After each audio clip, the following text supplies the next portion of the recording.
This is Computer Science Advising at USD for fall of 2022. So first thing to note is that every student in computer science has a hold for your advising. You'll need to meet with your advisor, or better yet, fill out the Google form that I included in the email that I sent to you that your advisor can read and will release your hold. Also, you may have other holds that you might not be aware of. Students who have reached 90 units may have a petition to graduate hold. Other students may have a financial hold, so please look at that before registration starts. Let's talk about courses. So these are the courses that are going to be offered next fall. Everything in light pink is a required course. So these are all required by both the BS and the BA. Comp 300 is the only systems course that's offered next semester. Remember that the BA requires one systems class, the BS requires two. And also Automata is offered in the fall only. So this is required by the BS, but not the BA. Here's a suggested plan for the Bachelor of Science. You can take a look at this, pause the video if you need to take more notes. Here's a suggested plan for the BA. Once again, remember that you need one systems course for the BA, two for the BS. Here's a little map of the prerequisites for the computer science program. Just noting that Comp 305 is really the gateway to taking senior design. So if you have not taken Comp 305 yet, you will not be eligible to take senior design in the fall. Again, the only systems course that we're offering next fall is Comp 300. So make it part of your plan to take the other systems course during a spring semester sometime. We do have some concentrations in computer science, including human-computer interaction, embedded software development, and cybersecurity. So if you're interested in a concentration, I recommend meeting with your advisor to talk about what that means for you and what are the benefits. The new concentration in human and computer interaction has 3 courses that we are offering on a regular rotating basis. If study abroad is part of your plan, I encourage you to look at the Spencer McDonald Scholarship in Computer Science. So this is specifically for students who are planning to study abroad. There's some eligibility criteria here that you might want to pause and look at. So again, as I mentioned before, when can you graduate? You've got to complete Comp 305. This allows you to take senior design in the fall. The second senior design semester is in the spring. You still will absolutely need to complete all of your major units and your USD unit requirements. So just a reminder that upper division courses are limited to students who've already completed this number of units. So if you want to take a course in the School of Engineering or the College of Arts and Sciences that is upper division, meaning 300 and above, you must have completed 45 units. That's complete and in progress, so courses that you're in right now. Business school has a higher limit of 60. So if you cannot add a class to your schedule for some reason, that might be it.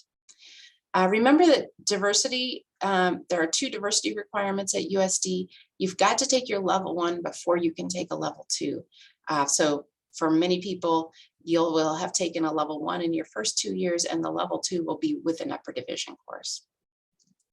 Religious studies is similar. You've got to take the lower level religious studies course before you can take the upper level religious studies course. Please don't plan on taking them in the same semester.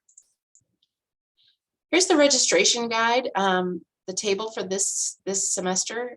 So it starts on Monday, April 4th is when registration begins. Just note that priority registration pretty much means students who are working with the Disability and Learning Resource Center, athletes, and also veterans. So if you've been notified that you have early registration, then that's probably the case. If you haven't been notified, you probably don't have priority registration.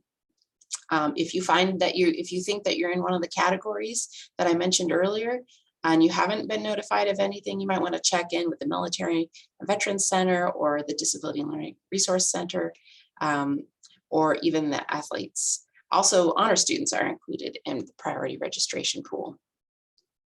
Note that registration kind of the rollout ends on April 28th, but you can add and drop classes at your will up until September 12th without a W. Have you submitted a petition to graduate yet? This is, like I said, most students who have over 90 units will be restricted from registering if they haven't submitted a petition to graduate. So I encourage you to do that. You'll find it on your portal. If you open up the Torero Hub, there's a seniors tab there, and under registrar, there's a link to the petition to graduate. This is the old DegreeWorks, but just note that if you have a date next to your graduation date, that means that your petition has been approved. Here's some courses that we're teaching at USD this summer that you might consider if you're planning on being here.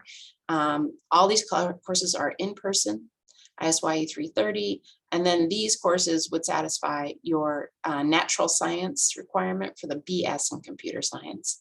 There are plenty of core classes on offer. If you're planning on taking a class outside of USD, I highly recommend that you submit a transfer articulation request before you take the course. It's kind of required, so you're pre-approved, so you know the course will transfer. Once you submit that request, it will be approved by the department. So for instance, if you want to take a math class, the math department will approve it. And that's your guarantee that USD will accept the credit when you have it transferred back. Here's a little bit about the Masters in Cybersecurity that you can pause the video and read through if you're interested. Just note that if that's an interest of yours, you'll need to think about applying for that program before you're allowed to take additional cybersecurity classes. So again, next steps to get your advisor hold released, I recommend you complete the Google form that was sent with this email that the video was in, and that'll go route to your advisor. And in there, you'll be able to choose whether you would like to meet with your advisor or whether you feel like you are all good. And that is all I have for you. Take care.